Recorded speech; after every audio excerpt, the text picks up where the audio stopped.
주 하나님 지으신 모든 세계 내 마음속에 그리워볼 때 하늘의 별 울려 퍼지는 내 성 주님의 권능 우주에 찼네.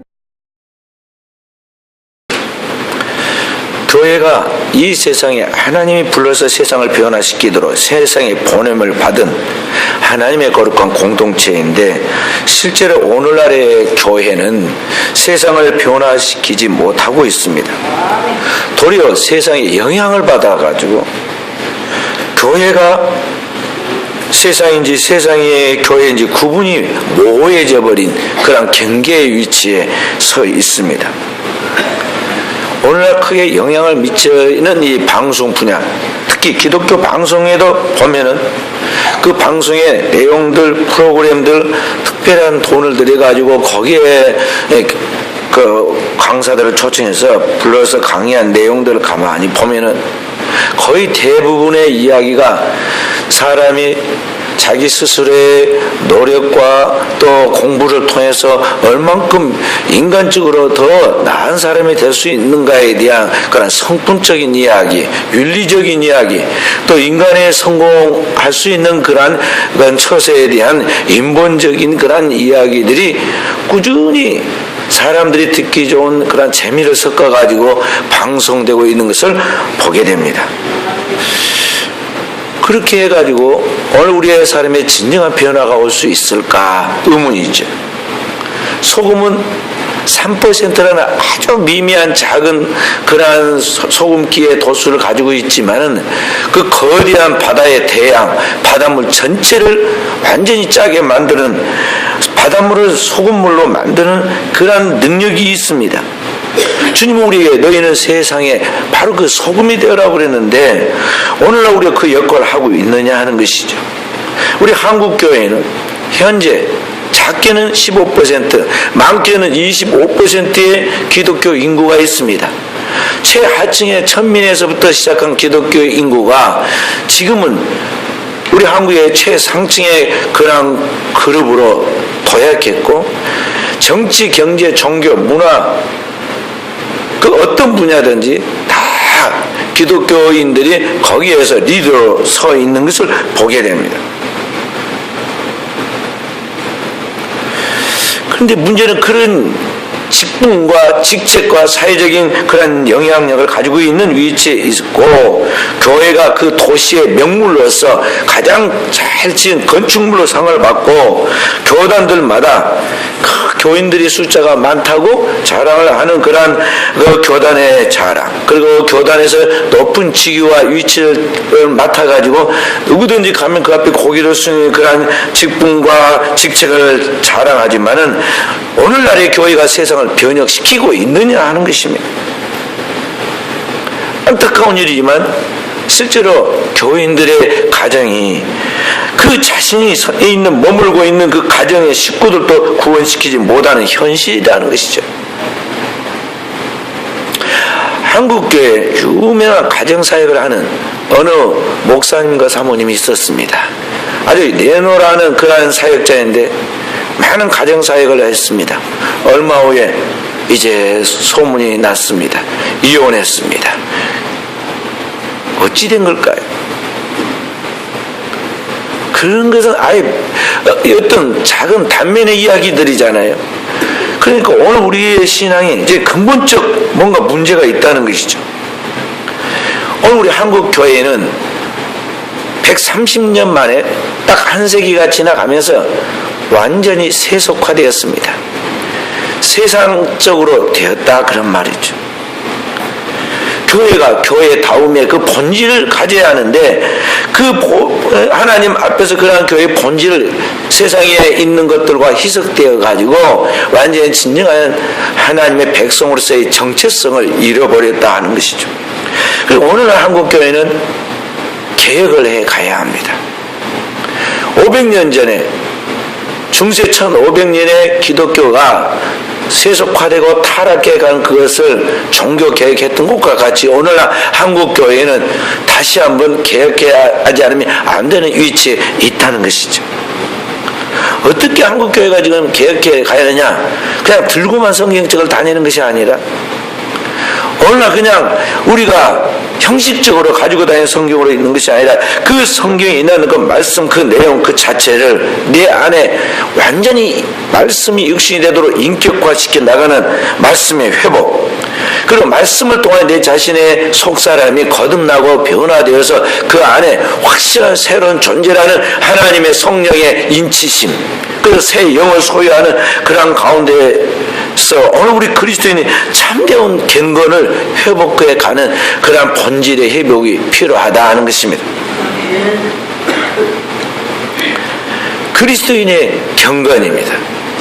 경건함.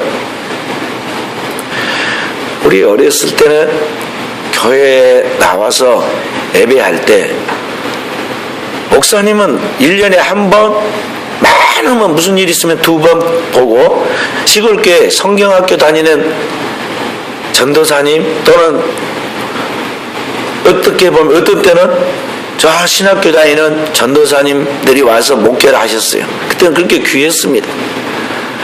그런데 이 목사님들이 아니 그런 전도사님 그냥 지금으로 말하면 얼마나 지금 목회자적인 그런 그 직급으로 볼 때는 낮은 단계 분들입니까? 그분들은 그냥 성서 신학원에 가서 달만 그 성경 공부, 그러니까 농한기 때 그때 가가지고 성경만 배우고 오는 분들이신데, 그러니까 성경만 조금 알 뿐이지 저 신학적인 소양이라든지 또 더 다른 대단한 그런 지식이 없는 분들이세요. 근데 한 가지는 그분들이 위대한 것들을 갖추고 있으니 그게 뭐냐면 진짜 하나님의 말씀을 그대로 믿고 그 말씀대로 살려고 하는 내면의 영성이 축적되어 있었다는 것이죠. 그분들이 지식이 부족했음에도 불구하고 성도들에게 존경을 받을 수 있는 권위가 있었어요. 근데 그분들이 가르치는 그 말씀대로 우리가 하다 보니까 교회를 얼마나 일찍 간지 몰라요. 모든 예배 1시간 전에 도착하지 않은 성도는 거의 없었습니다. 1시간 전에 도착하고, 1시간 전에 도착해야 하니까 집에서는 언제 출발해야겠어요? 2시간 전에 출발해야죠. 1시간 전에 도착해서 그 다음에 뭐합니까? 30분 이상 기도하고 예배 전 한 30분 동안 찬송을 아주 열정적으로 부릅니다. 반주기가 어디 있습니까? 그게 뭐 피아노 어디 있습니까? 옛날에는 풍금이 있긴 있었는데 이 풍금도 누가 칠 수 있는 사람이 별로 없어요. 또 그 잘 친 사람도 없고 그냥 앞에서 박수 치면서 누군가가 이제 막 찬양 인도하면은 따라서 하는 거죠. 그래도 은혜가 충만했어요. 예배 시간에 왔다 갔다 하는 사람 하나도 없습니다. 요사 있잖아요. 핸드폰 켜고 있다가 예배 시간에 말이죠. 저기서 핸드폰 켜고 막 저기 막 만지고 막 혼자 희죽희죽 웃다가는 밖으로 나갑니다. 전화가 왔든지 문자가 왔든지 나가요. 그러면 성경책 내버리고 가버려요. 그런 건 없어. 중고등학생들도 예배 들어오면요 다리를 딱 꼬고 앉아서 예배를 드립니다. 나온 것만 해도 고맙고 예쁜데 또 뭐라고 그러면 또 저기 시험 들까 싶어가지고 말을 못하고 있습니다. 조금 더 컸으면 내가 말을 하겠는데 아직은 어려가지고 제가 직접적으로 말을 못해요. 선생님한테만 내가 이야기를 합니다. 예배 똑바로 드리게 가르쳐라. 그때는 아주 하나님 그렇게 예배를 드리는 것이 그것이 바른 신앙, 경건한 신앙인 줄 알고 그 몸에 딱 뱄어요.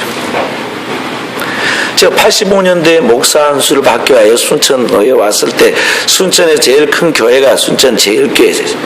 그 다음에가 중앙교회 숫자로 모일 때 그랬어요. 그때 제일교회 예배 때 박수도 안 쳤어요. 박수도 안 쳐요. 왜 그러냐면 경건하게 예배를 드려야 하는데 이게 박수 치는 게 조금 경망스럽게 보인다고 그래가지고 기타도 안 쳤습니다. 네. 피아노 외에는 경건함을 추구하여 그렇게 애를 썼어요. 그것이 옳다는 게 아니고 그 정도로 경건하려고 애를 썼어요. 그런데 오늘의 이 시대에 신자들의 신앙은 너무 안타까워요. 시간만 딱 지켜가도 감사하고, 지각하는 것을 보통으로 생각하잖아요. 아니, 왜 차 타는 데는 꼭 시간을 지켜서 아주 시간 최하 20분 전, 10분 전에는 갑니까? 사람들하고 약속을 하면 그 약속 시간 어기지 않으려고 왜 그렇게 애를 쓰고 그렇게 노력을 할까요? 그런데 하나님은 함부로 해도 되는 존재일까요? 우리는 부모 앞에서 막 때로는 짜증도 내듯이 하나님은 만만하게 생각하고 그렇게 해도 되는 것으로 생각하는데 성경에 그렇게 말씀하잖아요. 성경에 뭐라고 가르쳤냐면은 사랑은 무례히 행치 아니하며 그랬어요. 우리식으로 말해서 이무렵다고 그래가지고 함부로 생각하고 말하고 행동하면은 그게 사단을 불러와요. 하나님은 정말 살아계신 실존하신 절대자이기 때문에 그분 앞에서는 진짜 우리가 최선을 다해야 돼요.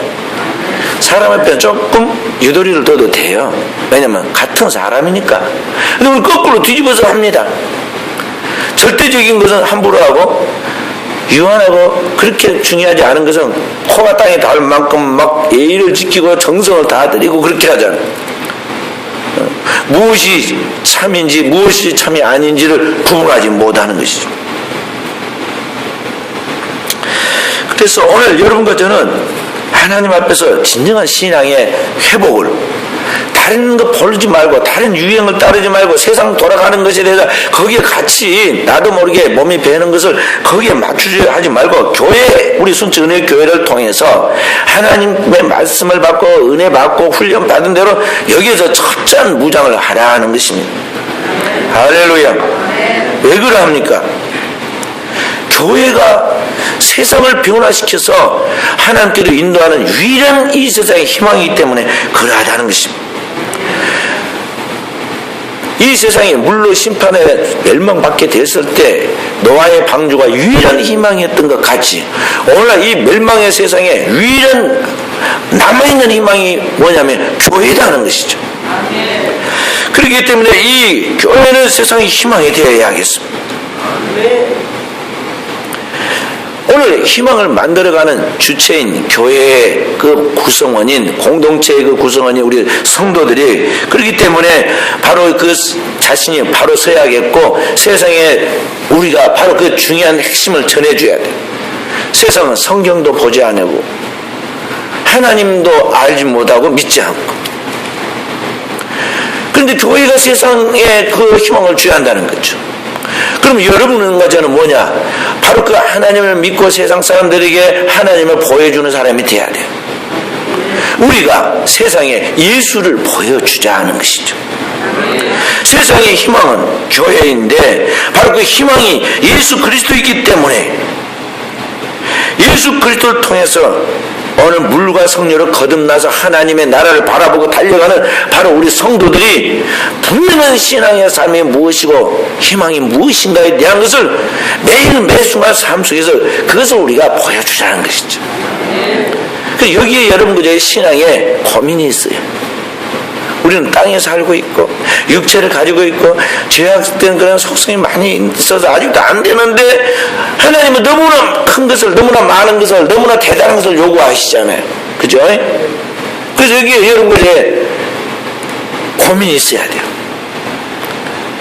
죄인이면서 의인인 것 같이 땅에 살고 있으면 하늘에 속한 것 같이 오늘 여러분과 제가 인간이면서 하나님을 세상에 보내줘야 하니까 여기에 고민이 있다는 것이죠. 그렇게 할 때 하나님께서 그 영적인 거룩한 하나님 앞에서의 뜻대로 살아야 살지 못하며 그다음 근심을 할 때 하나님이 여러분과 저를 그때부터 이제 개입하세요. 하나님이 간섭하신다는 거죠. 여러분과 저의 삶 속에 동행하시는 하나님의 역사하시기 시작해요.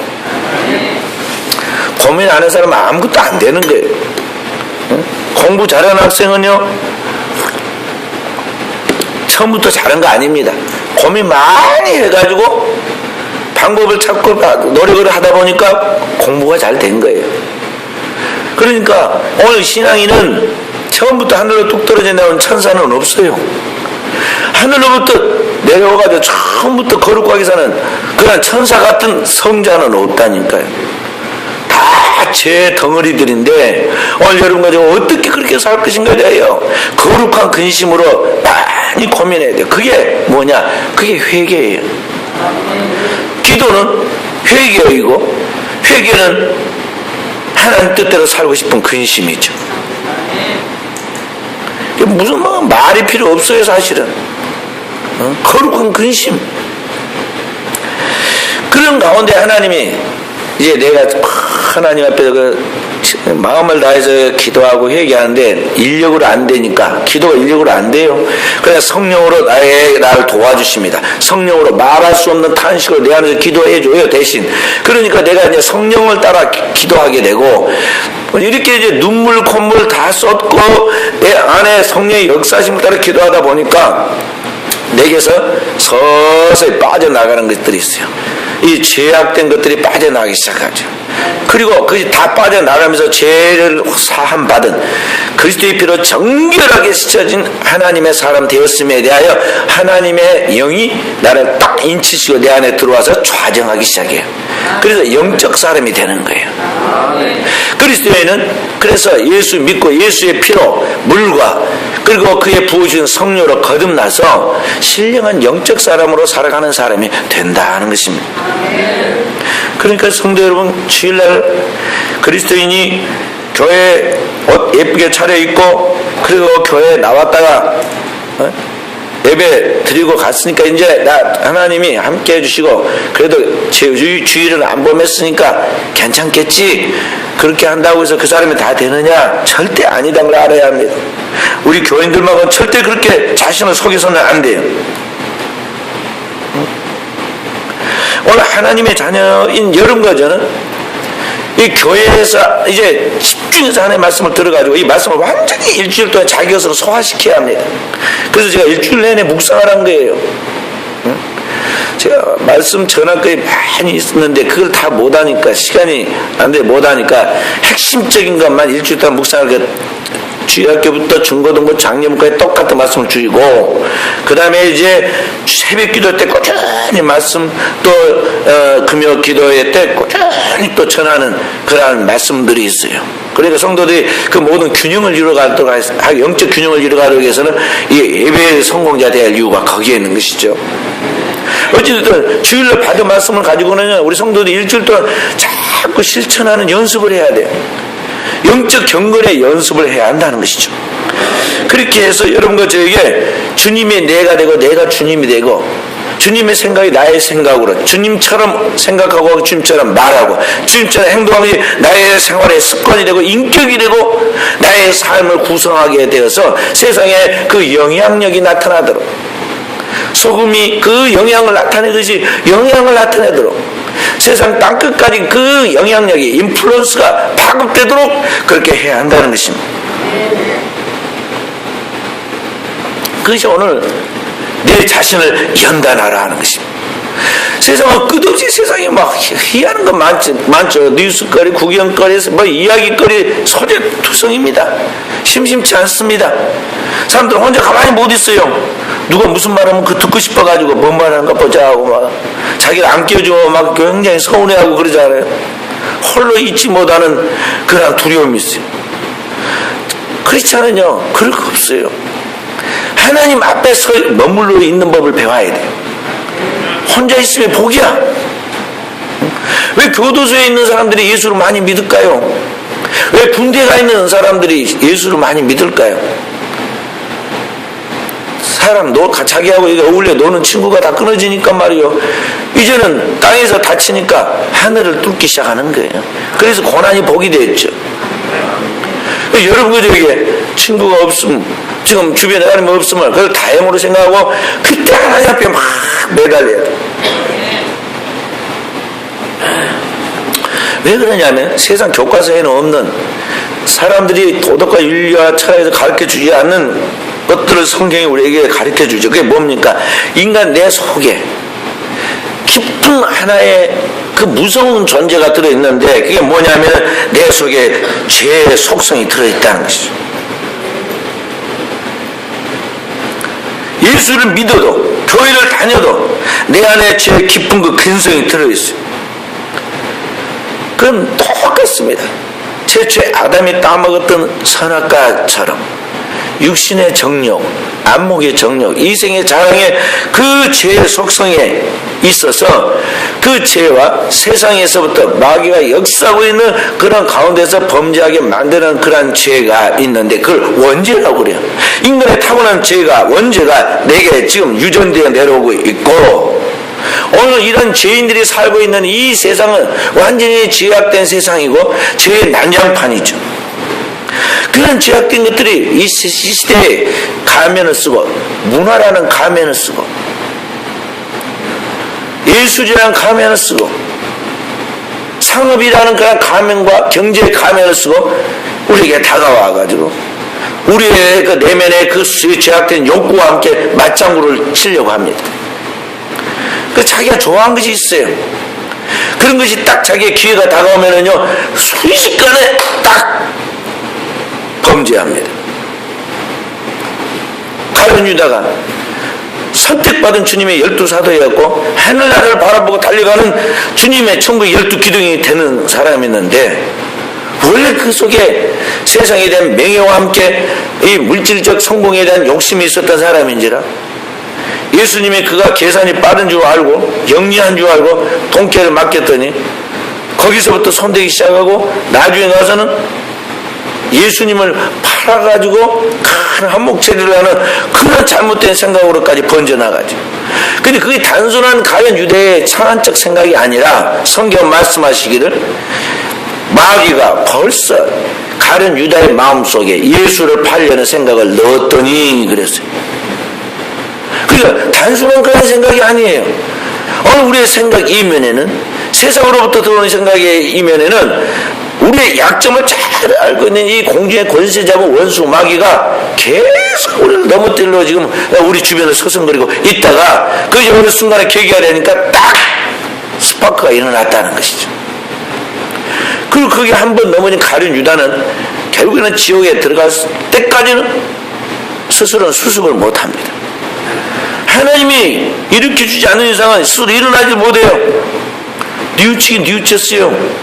예수님이 붙잡히는 순간, 재판받아가지고 십자가에 못 박힌다고 딱 통계를 받는 순간, 이거 뭔가 잘못됐구나, 내가 큰 실수했구나, 뉘우치긴 뉘우쳤지만은 진정한 성령의 회개를 하지 못해가지고 주님 앞에 나가서 회개하지 못해가지고 자살하는 거예요. 마귀는 그렇게 우리를 범죄하게 난 다음에는 죄책감에 시달리게 하고 결국에는 그 죄책감과 우울증으로 자살하게 만들어서 지옥으로 끌고 가는 거예요. 그렇기 때문에 사랑하는 성도 여러분과 제가 오늘 이런 내 안에 침투하는 죄의 속성들, 이런 것들을 하나하나 다 끊어내고 내 안에 제약된 것은 다 사라지고 거룩한 신의 속성인 그리스도 예수를 통해 오늘 우리에게 주신 하나님의 신성한 성품들이 형성되어 인격이 형성되어서 영적 사람으로서 하나님의 나라에 들어갈 수 있도록 변화되도록 여기에 내 목표를 두고 달려가야 한다는 것입니다. 할렐루야. 그것 없이 신앙생활을 그냥 교회 갔다 왔고 뭐 기운도 했으니까 하나님이 뭐 집에 좋은 일 생기게 해주겠지, 자녀도 잘 되게 해주겠지, 뭐 사업이 성공해 주겠지 하는 것은 그게 뭘까요? 미신이야, 미신. 미신이다니까. 옛날 우리 한국에 4월 초파일 날 되면은 개나 고등이나 다 절에 가가지고 기와장에다 이름 써놓고 기운 얻든지 아니면 뭐 그냥 등 하나 달아놓고 소원을 빌든지 그렇게 하고 자손이 형통하고 만사가 잘 될 것으로 그렇게 빌었던 그런 맹목적 우상신앙이나 오늘 현대인들이 교회 가가지고 가뭄에 콩나듯이 교회 가고 특별히 한 번씩 헌금 한번 동정하듯이 해주고 그리고 뭔가 잘 되기를 바라는 이것이 지금 맹신이고 미신이다니까요. 그런 것을 따라간 종교들이 이단 사교들이에요. 성경적인 기독교는요, 현대의 학문보다 더 지식이 넘치고 현대의 과학보다 더 과학적이고 합리적이에요. 정확하게 믿어야 돼. 철저하게 믿어야 하고 성경은 우리에게 말씀해 죽지 않으면 살아나지 못한다고 그랬어요. 하늘의 미랄 땅에 떨어 죽는 같이 우리가 확실하게 죽고 주님의 십자가에서 죽고 주님의 십자가에서 죽은 우리가 주님의 생명으로 부활해야 한다는 것입니다. 할렐루야. 오늘날 현대인들은 이 타락한 죄악된 문화와 함께 이게 이제 면역이 생겨가지고 이 죄가 우리 안에서 많이 자랐어요. 그래가지고 맞장구를 빨리빨리 칩니다. 그래서 오늘 이 죄악이 팽배하고 관영하고 있어요.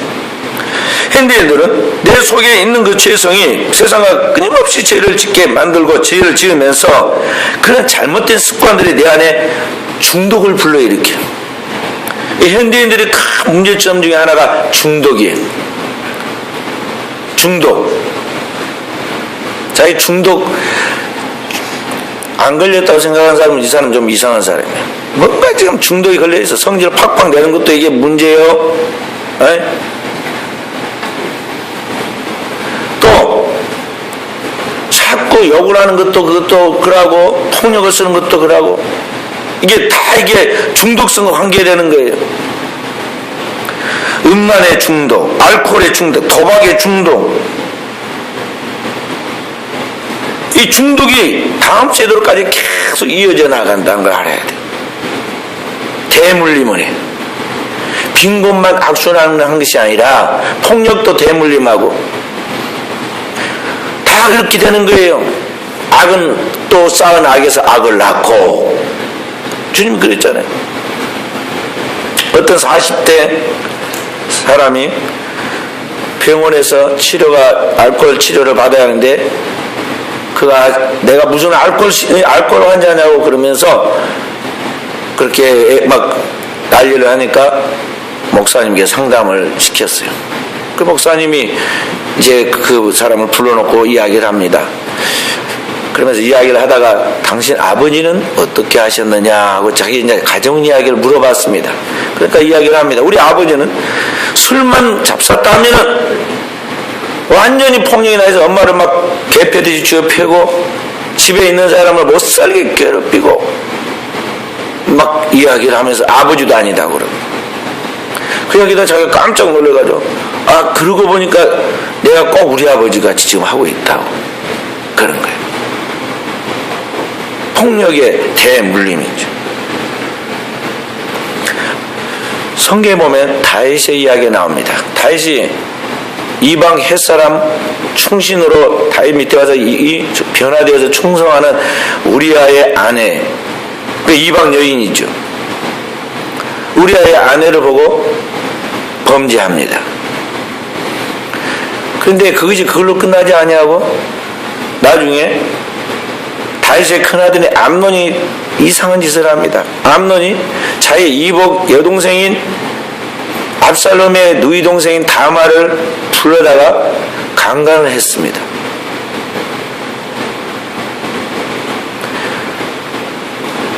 음란의 대물림이에요. 그런데 나중에 이 압살롬이 또 반역을 일으켰어요. 이 무능한 에비와 그 형제들을 쓸어버리겠다 그래가지고는 암논은 죽이고 다윗을 나중에 돌아와서는 반역해가지고 나라를 빼앗아 버립니다. 그리고 다윗이 도망간 사이에 다윗이 남겨둔 후궁 10명을 모든 백성들이 보는 앞에서 왕궁 위에다가 천막을 치고 그 위에다가 돌려가면서 간음을 했어요. 자기 아버지의 부인들입니다. 나중 다윗과 밧세바 사이에 아들을 낳아서 아주 똑똑한 아들이 하나 있었는데 솔로몬이죠. 솔로몬은 공개적으로 이방 여인들, 애굽의 공주부터 시작해서 시돈, 두로, 모압, 암몬 아주 온다고 여자들은 다 외국의 공주들을 불러들여서 1천 여자가 그의 부인이었어요. 그렇게 결국은 어떻게 됐느냐? 그 대물림을 해가 나가는 이 음란으로 인해서 나라가 망하죠. 남과 북으로 분열되고 이제 북쪽부터 남쪽으로 다 무너지고 성전은 파괴돼 가지고 바벨론에 완전히 그 전리품으로 그렇게 가고만 합니다.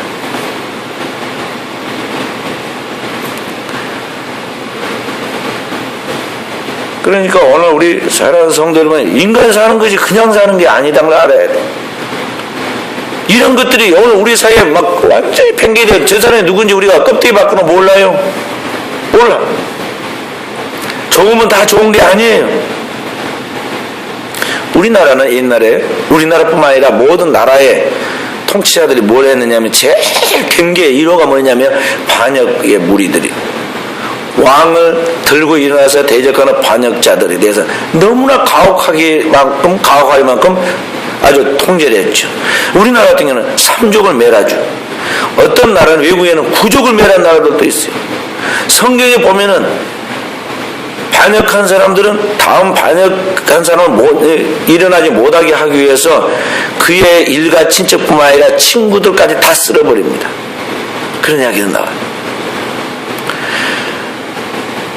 정말 재미있는 것은 보면요, 사회에서 진짜 형편없이 망가지는 사람들의 희망이 없다는 그런 사람들 그 뒷골목에 있는 건달 또 깡패들도요, 항상 중요하게 생긴 첫 번째가 뭐냐면요, 제가 배신할지 배신하지 않을지 그걸 봐요. 그래서 일단 배신자는, 저놈은 어디 가든 똑같이 또 배신을 하니까 아무리 자기한테 이익되게 하고 뭐 이용 같이 해도 이용만 하고 딱 이용이 끝나는 순간에 먼저 처단해 풉니다.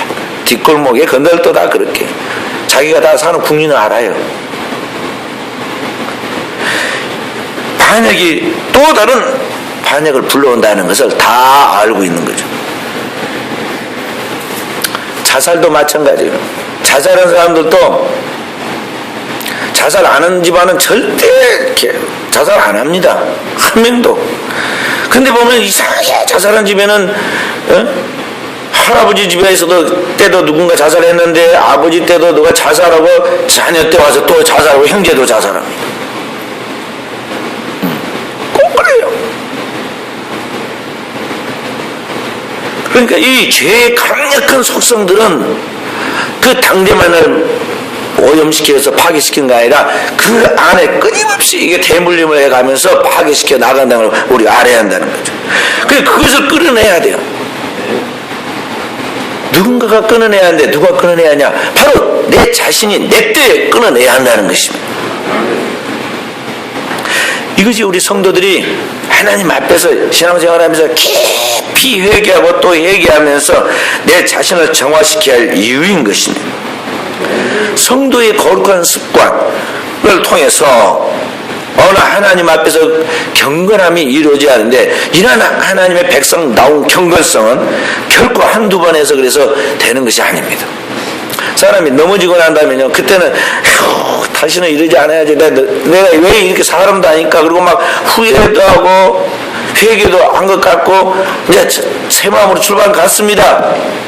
근데 배부르면은 이제 밥 탐식 안 해야지, 뭐 예를 들어서 나 뭐 일 안 해야지, 그러다가 조금 있다가 배 꺼지고 나면은 막 허겁지겁 밥 찾아가지고 아까 그 다 잊어먹고 막 먹듯이, 이 인간이 이 육체의 사이클이 어떻게 되냐면, 일단 이 죄에 대해서 그런 욕망이 딱 꽉 차고 나면 그때는 판단력이 흐려져요. 절제도 사라지고, 그래서 순식간에 물이 넘친 것까지 범죄하는 거예요. 그럼 자신의 위험성을 잘 알고 자기 자신의 그런 위험성에 걸려들지 않도록 죄의 환경에 들지 않아야 돼요. 다윗은 어떻게 했느냐? 악인의 길을 쫓지 않고 죄인의 길에 서지 않고 오만의 자리에 앉지 않고 딱 자기의 경계를 알았어요. 어디에만 있느냐? 내 있을 자리는 오직 여호와의 율법을 즐거워해 그 율법을 죄하러 묵상하는 자리에 있어야 한다. 성전 문지기로 쫙 밖에 지금 서 있다 할지라도 내가 서 있어야 그건 교회지, 하나님 앞에 있어야지. 세상 사람들만 알아주고 명예 있고 그러는데 거기 가지 않는다는 것이죠. 자기 영혼을 관리할 줄 아는 영적인 영성가들이 하는 그런 삶이에요. 그래서 초대교회 우리부터 중세시대에 아주 대단한 영적인 영성가들은요, 부모 형제들 떠나서 재산 다 헌납하고 사막으로 갔어요. 또 기도하기 좋은 어떠한 그러한 그 산으로 들어가든지, 그래가지고 하나님과의 관계 속에서 자기 영성을 아주 고귀하게 닦았어요. 여러분과 이 세상 속에 살고 있기 때문에 조심해야 돼요. 왜냐하면 보고 들은 것들이 다 죄악된 거예요. 딱 모셔놓고 거실에 모셔놓고 담임 목사님 신방 한번 가려면은요 이리 빼고 저리 빼고 신방 안 받으려고 그러면서 집안에다가는 아주 대단한 거 하나 키워놓고 있습니다. 어저께도 축구 본다고 구경 많이들 했죠. 우리 교인들은 바빠서 그런 거 안 했구나. 네? 우리 교인들은 주일 준비하느라 바빠서 안 했어. 막 대한민국이 완전히 거기에 지금 막 몰두해가지고 막 TV 켜놓고 난리가 났습니다. 근데 그것만 보고 마느냐? 그 방송에서는 끊임없이 볼거리를 지금 막 제공하잖아. 시장에 가도 길거리에 가도 온통 우리를 유혹하는 것들이에요. 바로 이러한 그 가운데서 여러분과 내 안에 있는 그런 죄의 속성들이 끊임없이 맞장구 치고 시간과 정력과 인생을 낭비하도록 하는 이러한 것들에 대한 나의 이 경건치 못한 것들을 어떻게 그리스도의 그 거룩한 성화된 인격으로 성화된 삶으로 만들어 갈 수 있겠느냐 하는 것이죠. 그래서 여러분 거저는 중세 교부들처럼 영성가들처럼 그렇게까지 사막으로 가거나 오늘 못 가더라도요. 가끔은 한번 특별 기도 한번 들어가서 이렇게 기도도와 집회도 한번 참석하고 오고 일상 속에서는 생활의 리듬이 항상 삶의 우선순위가 하나님이 먼저가 돼야 돼요. 교회의 중심이 돼야 한다는 거죠. 하루에 첫 시간을 기도하기 전에는 활동하지 않는다. 밥도 안 먹는다. 일도 안 한다. 딱 정해요. 오늘 나 새벽기도 안 가면 출근 안 한다. 할렐루야. 왜 대답 소리가 저래? 그 정도 각오를 해야 한다니까. 밥도 안 먹고 출근도 안 한다. 나는 신학교 다닐 때 책 한 권 살라고 돈이 없어서 책 한 권 살라고도 밥을 안 먹었지만 기도하다 보니까 신학교는 6시에 새벽 기도를 해요. 그러면 9시 15분에 수업 들어가긴 9시까지 꼬박 3시간 동안 강당에서 기도하고 성경 말씀 묵상하고 그렇게 하다 보니까요 아침밥을 못 먹었어요. 못 먹었어요. 그렇게 하는데 그렇게 하고 하루에 성경은 10장 많으면 50장씩 읽는다. 그 딱 목표를 정하고 그리고 하기 전에는 아무리 숙제가 많고 과제가 많아도 책도 안 본다. 막 딱 나름대로 나의 영적 규칙을 정하는 거예요. 선한 올무를 주는 거죠. 그리고 우리 성도들이 신앙생활 나가면서 영성의 거룩한 훈련들이 이 집요한 반복과 훈련을 통해서 형성되어 가도록 힘을 써야 합니다. 할렐루야. 그렇게 하자면 어느 순간에 늪에 빠지듯이 텅덩 빠져가지고는 헤엄쳐 나오지 못해. 완전히 세상적으로 대하고 있는 그 사람이 뭘 말하겠어요? 무엇을 이야기하겠느냐는 거예요. 하나님도 포기한 사람이 되게 하면 안 돼요. 제가 성경을 읽으면서 깨달은 게 뭐냐면요. 하나님 앞에 거룩한 영성을 잃어버리면 그건 무엇과 같이 하나님 취급하시면 완전히 쓰레기처럼 취급하신다는 걸 알아야 돼요. 인간은 만물의 영장이고 인격을 가지고 있고 인권이 있는데 그건 우리들이 꾸며낸 고상한 이야기고 하나님 앞에서 그 생명을 잃어버리고 하나님과 관계가 끊어진 영혼을 하나님께서 쓰레기처럼 여기신다니까. 그러니까 홍수로 완전히 쓸어버리듯이 하나님은 나중에 불로 소각시켜요. 현재도 마찬가지예요. 희망이 없다. 저는 도저히 안 된다. 그러면 하나님이 쓸어버리신다니까요. 이런 거는 하나님의 살아계심과 두렵고 떨림을 알고 그게 신앙의 경건함이요. 육신의 이 육안으로 보이지 않지만 사실 하나님의 세계에 하나님이 실존하여 그 높고 크신 하나님이 나와 함께 하시는 걸 알고 그 하나님 앞에 서 있다는 정신, 신전의식을 가지고 코람되어 신전의식을 가지고 이런 거지가 한 걸음 한 걸음 한순간 한순간 살아가서 완전히 주님과 내가 동일시대에서 살아가는 존재로서 서가도록 자신을 채찍질을 하라는 것입니다. 그래서 주님 말씀은 아무든지 나를 따르려거든 자기를 부인하고 자기 십자가를 지고 나를 쫓을 것이니라 그랬어요. 우리가 가는 길은 천국길이고 천국을 향해 가는 하늘에 속한 하늘의 시민이기 때문에 하나님의 자녀이기 때문에 우리는 꼭 그렇게 좁은 길로 가야 돼요. 왜냐하면 주님도 그렇게 가셨거든요. 하늘로부터 오신 전능하신 주님도 능력 많으신 주님도 우리와 똑같이 그 길을 걸어서 우리에게 본을 보이셨어요. 주님은 어떻게 하시죠? 새벽 미명에 일어나 기도하십니다. 그렇게 하나님이 하루는 했는데도 저녁에 주무실 때 우리처럼 TV 켜고 놀다가 눈꺼풀이 겨우 감겨갖고는 기지맥진해서 쓰러져서 잔 것이 아니라 해 떨어지면 행정구에 나가서 기도하셨는데 어느 중요한 문제들이 있을수록 밤이 맞도록 기도하세요. 힘쓰고 애써 또 간절히 기도하시니 땀이 땅이 뜨는 핏방울 같이 되더라. 그렇게 기도에 힘썼어요. 그러니까 주님께서 귀신을 맹한즉 소리치고 떠나갔고 죽은 자에게 말씀하시니 그 무덤에서 걸어 나오시고 그렇게 된 것이지. 주님이 처음부터 아기 예수님이 하나님이시잖아요. 아기 예수님도 하나님이시잖아요. 예수님이 딱 오셔가지고 아기 예수님이 그치 너나 죽은 자가 없으면 병든 자가 없었겠습니까? 나 병한 자 보고 나와라. 귀신아 떠나가거라. 아기 예수님이 그랬다는 그 성경이 어디 있어요? 그런 말씀 없어요. 그 키와 지혜가 자라가며 하나님과 사람 앞에 사랑스러워 가시더라 하신 같이 이게 계속적인 성장을 통해서 이 영적인 그리스도께서 장성분량에 도달했고 그 능력의 정점에서 복음을 전하고 귀신을 쫓아내고 이 땅에 죽은 자를 살려내고 하나님의 천국길을 예비하셨다는 것입니다. 이런 것들은 계속적인 성장을 해야 돼요.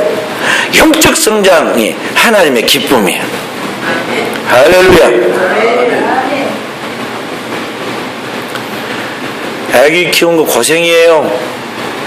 아기 키운 거. 그런데 그 엄청난 고생인데도 아기를 왜 키우지요? 나서? 예뻐요. 아기 키운 거 너무너무 예쁘고 사랑스러워요.